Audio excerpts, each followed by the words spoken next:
Ama sa pen ta tariku kumsang nila som nila kat July pa short devotional sermon nei hom ki theding adam na phat pha ipi waha chunong Pakaijin Loupina le chai at na ipi win ahi tuni ni ko a ingai tu khom di wa de chu Pakai Hou-In Theng ti hi bon chawin namun che win nangai tu khom di win ki timun pan sat na dingin sam zakhat le som ni la ni chang khan Pakai Hou-In kayin cheuti tia ate muchun keima katha anom the zingi pathenin athu simdo chanchung che wadin mal ei som pi tau hen Pakai Hou-In Theng iti teng le Israel mi te dingin David khang chan ge chun Pakai Hou-In Theng anei hi la yove achapa leng Solomonin Pakai Hou bu ai lo Pakai Hou-In Theng chu anasa do bib ahi abanin pilgrim kum si ahe Israel mi te hi Pakai Hou-In na chi jiu ahi hoi lai ham Pakai Hou-In chu ama ho dinga hoi kum ham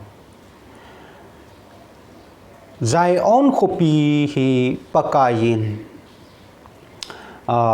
adei len khopi ahi e Bible zai on thang kiti zai on Malsawm akiti ting le zai on khopi ki se na hi Malsawm kiten thang kiti dong le zai on khopi city of Zion to Aseija na ti in Bible theme ho Bible scholars ho tampin Aseija win ahi Hiji chun kum si hile Israel mi te amun agam gama Palestine gam ailule Mesopotamia gam ailule mun chom Europe gam lang ailule Africa Egypt gam lang ako na Jews diaspora ho mun chom ako na ama hoy kum si Zion khopi ahe Pakai ho dinga pilgrimage iti diwam hitidinga hi anachi jiu hi sam som git lali na chu velew hen imu diu he je chun Pakai Hou-In Theng chu David khang chan ge na ki sodoh hi lain ji a chu zai on khopi a kum khana khat ve ham ai lule Pakai Hou-In Theng ti a zai on khopi chu agelwa kum si a hi chi amuna chu gachi jiu hi aji chu leng David lalto na Pakaijin leng David apan sa alalto na chu hi chi zai on khopi a hi chu ting le ani chan a Pakaijin adei len khopi hi ji a chu Israel mi te chu hi chi khopi ai Pakai ho dinga gachiu ahi hi chi chu Israel mi te dinga Pakai Hou-In Theng a concept mo angai danu chu ahi abanin tu in leng Solomonin Hou-In ahin sa in hin la su chima zovin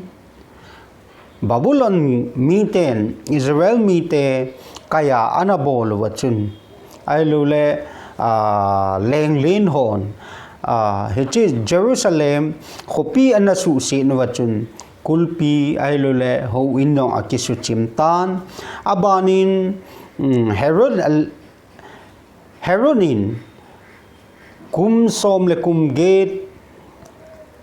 aleng chan kum alhin chun Solomon Hou-In chu en sapan ama min put sa in Solomon Hou-In Theng titalovin Herod temple tin akimin vo in hichi Hou-In jong chu Pakai Hou-In Theng chu edi som sagi kumin su se nin ana kitan ahi hichan ge chu chom chakhana he thedinga Pakai Hou-In Theng iga se yu ahi in abana tu lai khanga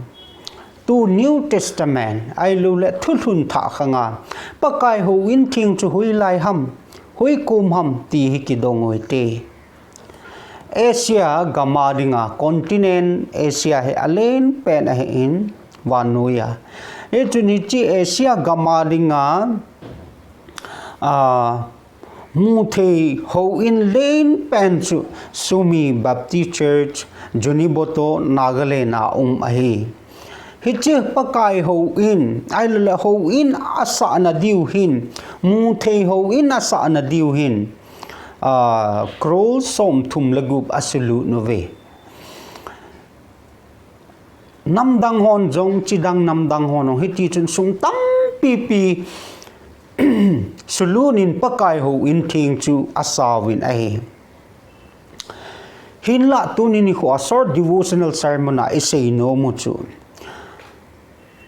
Pakai Hou-In thing iti layawin mu thei ho kisay na hilowin Jesu Christa amatain hitin na siye John bung ni chang som ni lakat aman la amata Hou-In asay na ay bove Jesu chun mi pi ho hinga Pharisees ho hinga ho hil ho hinga Hou-In hichi Hou-In su chim nong leo chun ni thum zo le ki sodoh ki ding do ki ding ai ti chu ana sei ai ya chu hichi Hou-In ati chu ipi ati na ham ama lung sung ai lu le amata ki sei na ai ti chu Jesu Christa amata ni thum zo le athodo ki na chu Theng le amata in a Hou-In thing vanoi mitin chitin lung lai gil sunga ahin tundo ding pa chu kisei na zo hi tiong hi ina su milo divin kiti movin ahi abanin sol cha pol chun hitin na sei ki ni korin khat na bungup chang som la ku thagau thing na lung sunguwa chenga chu na ta saw hi a in thing a hi ti na het levu ham nang ho atum na hitapu ve hallelujah Patin Loupina chang hen tunin Pakai Hou-In thing chu hui lai ham hui kum ham ji chun tunin atha pen ki gel ki noiti ei ho atum hitapu ve Hou-In thing mu thea kisa 36 scroll suluna kisa chu Pakai Hou-In thing ahi pui ama wang ki khop khom naw ki loi khom na iga ki pun khom naw Hou-In tia ese yu chi nanti ama wang Pakai Hou-In thing di cha chu sol cha polin korin khat na ana sei bang chun nang ma lung sung ke ma lung sung ahi aji chu hi cha chu Pakai tha gau thi ita sa chu Pakai in hin na hu e pi pa ahi ya chu ita saw ilung sung e Pakai Hou-In thing ahi ti hi isu mil lo divin ikiti mun ahi ji chun gal le tul hen lang ai lo le vanoi boy hen ai lo le ha sat na gente na hung lung ta zong le Christa thagau chu isunguwa a chen ta ji in ita saw chu su bu loading ai ti hi sol cha polin eitil kho naw ai e aji chu sei ju John thim gau thil mu chun hitin aseye ni kho khat le Pakaijin eikoiju SMP home calling imu tengu chule hichi aman ei good pi naw muna chu Hou-In kisa 36 scroll sa kisa ta pontin alak nga kisa yung ta loading ahi aje chu thupon bung som ni la kha chang som ni la ni na chun hitin asayin ahi chule asunga chun Hou-In kamupoi Pakai pathin ha chung nung chule kel ngoi no chu a Hou-In ahi jingji chun tin asaye tuni ni khopat hin hichi Pakai khopi Zion khopi tha achun ai lule Jerusalem khopi tha achun Hou-In kiti tapu aje chu Pakai ama ta chu a Hou-In ai lule Hou-In thing a hi ji chun tuni hin aman la amata ama amata sa Hou-In Aseija ai bove Jesu Christa Hou-In su chim jong le ni thum jo le ki sodoh ki ding ding do ki ding ai tia ase amata sa Aseija ai he chun sol cha polin confirmation abol chu ipi ham nang le ke lung sung nang le ke ta sa chu Christa Hou-In thing ai ti chu na het lo ham nang ho an hi ta pu vi tunin ita sau subu lova Pakai Loupina phung do jing din pathin mina ikitimun sor devotional sermon ngailhajouse Pakaijin Malsawm chi tahen. Amen.